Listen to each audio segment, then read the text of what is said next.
مجلس نمایندگان تاجیکستان سازشنامه را تصویب کرد که اجازه می‌دهد پایگاه 201 روسیه تا سال 2042 در کشور بماند.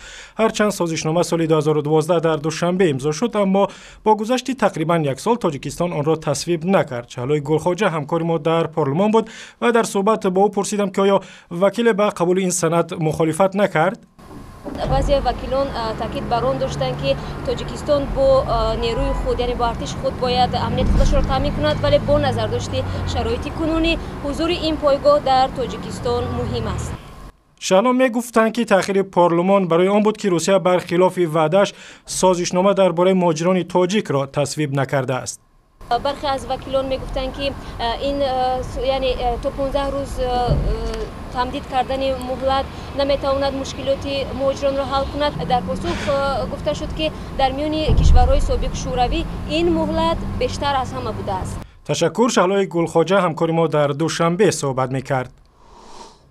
وکیلان دفاع زید سیدوف میگویند که مقامات تاجیکستان برخلاف قانون با نشر گزارش‌ها وزیر سابق و صاحبکار شناخته را بدنام می‌کنند. با وجود مهر مخفی داشتن پرونده زید سیدوف، تلویزیون‌های دولتی اخیراً گزارشی را با شاهدی یک دختر نابالغ نشر کردند که زید سیدوف را به تجاوز جنسی خود متهم کرد. شهرت قدرت وکیل دفاع زید سیدوف روز سه‌شنبه در یک نشست خبری گفت که از این عملکرد مقامات به دادستانی شکایت خواهند کرد. زید سیدوف تمام اتهامات را رد می‌کند و میگوید که او را برای عزمش جهت تأسیس حزب نوی سیاسی تعقیب و بدنام میکنند. تاجیکستان از نظر غمخواری در حق کهنسالان در میان 90 کشور در مقام 52 و بالاتر از چند کشور شوروی سابق از جمله روسیه و اوکراین قرار گرفته است. گزارش در این باره روز 1 اکتبر نشر شد که امروز را سازمان ملل روز بین المللی مردم بزرگسال اعلان کرده است. در نشست درباره نیکوحوالی این طبقه نیازمند در دوشنبه گفتند زندگی به حد خوب مردم بزرگسال در تاجیکستان نه به شرافت حکومت بلکه به شرافت سنت ملی تاجیکان است که در حق والدان خود غمخواری میکنند.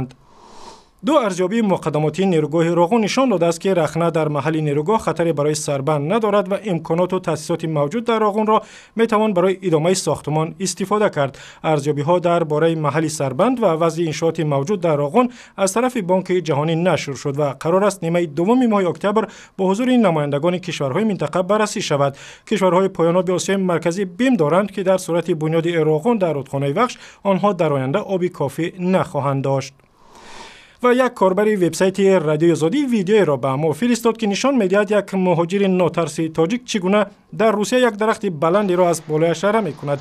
این ویدیو را امیرخان عزیزов به ما فرستاده و گفته است که آن را در مسکو ثبت کرده است. اختصاص این جوان درخت‌بری است و او درخت 25 تا 33 متری را از بالایش می‌برد. شما هم اگر از این گونه نوار یا عکسی جالبی دارید به ما بفرستید از طریق وبسایت آزادی azadi.org.